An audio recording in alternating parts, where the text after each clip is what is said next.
وہ ایک بچہ آیا نا اپنی ماں کے لیے لباس لینے کے لیے، اور پہلے وہ گیا اپنے چچا کے پاس، اس کی ماں بیوہ تھی، اس کا لباس پھٹ گیا تھا، اور وہ اپنے چچا کے پاس گیا تو اس نے دھتکار دیا۔ ماں نے اس کو روکا تھا بیٹا نہ جانا، لیکن اس نے کہا کہ تیرے بدن کے اوپر جو لباس ہے وہ بھی پھٹ گیا اور جگہ جگہ سے جسم جھلک رہا ہے، تو میں اپنے چچا سے آپ کے لیے لباس لے کے آتا ہوں۔ پھر جو رویہ اس نے اختیار کیا تو واپس روتا ہوا آ رہا تھا، تو کسی نے راستے نے پوچھا کہ کیا ماجرا ہوا؟ اس نے کہا چچا کے پاس گیا تھا ماں کے لیے لباس لینے، اس نے تو لا کے بھیج دیا۔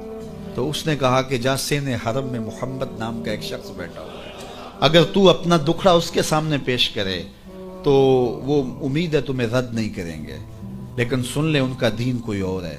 اللہ اکبر۔ اپنے ماں کے پاس آیا تو ماں کو کہا کہ چچا نے تو لا کے بھیج دیا، لیکن آپ کی حالت مجھ سے دیکھی نہیں جا رہی۔ بچہ ابھی شعور کی منزلوں میں قدم رکھ رہا تھا، پہلے بہت چھوٹا تھا، اب اس کے اندر ایک جذبات تھے بچے کے اندر۔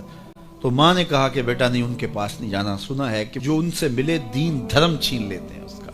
تو حضور علیہ الصلوۃ والسلام کے پاس جانے سے ماں روکنے لگی، لیکن بچے نے کہا کہ امی میں پکا رہوں گا، بتوں کا وفادار رہوں گا، تم اس ٹینشن کو، اس پریشانی کو چھوڑ دو۔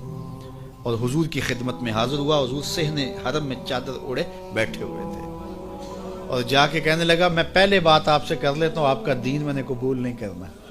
حضور مسکرا کے بولے بیٹا بتاؤ کس لیے آئے ہو؟ کہا میری ماں بے لباس ہے، میں آپ سے لباس لینے آیا ہوں۔ حضور نے چادر رحمت اتار کے اس کے کندھوں پہ ڈالی، وہ واپس آ گیا اور ماں پر حضور کی چادر اڑائی، اور ماں نے کہا کہ بیٹے اس نے اپنا دین تو نہیں تجھے دیا؟ کہا نہ، میں نے پہلے کہہ دیا تھا تیرے دین نہیں مانوں گا۔